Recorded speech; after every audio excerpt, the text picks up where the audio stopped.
Not only did I have a girlfriend in prison, I had multiple girlfriends over those 19 years, though not at the same time. I wasn't being a scumbag. But what I found is that people are looking for emotional intimacy. Some people are looking for physical intimacy or for a partnership or for some other aspect. But for those people looking for emotional intimacy, there is no better partner than someone who's incarcerated. Because in there we have all the time and all the energy in the world and nothing to do with it. So we can lavish it on one person. We can write poems for them every day, write letters for them every day, talk on the phone every day. We can talk for hours and hours. We can figure out a way to make them the center of our lives.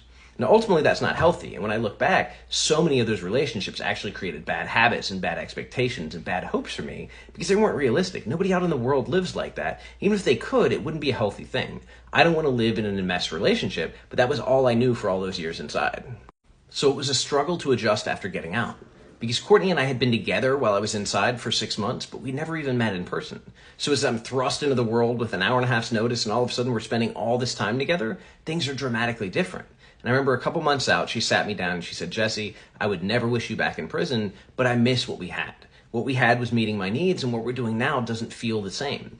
We actually talked about it recently. It really was like two relationships. We had the relationship before I got out, and then we had the relationship after I got out. And then, of course, the relationship ended, and we've been navigating being friends and trying to figure out all that. But what it makes me realize is that context and environment determine so much about a relationship.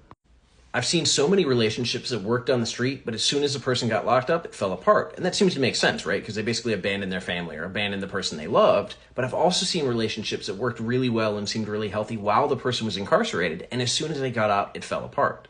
And that isn't everybody. I've seen relationships last from getting out. People who got married, who were pen pals, who were childhood sweethearts, who got married and are doing very well now that they're out. We've even seen a couple people who married staff members after they got out because they had this illicit relationship that either led to them getting fired or they just kind of kept it on the down low until they got out. So it's possible, but it's such a different dynamic. And unless people really take that into account, they're not prepared for all the challenges.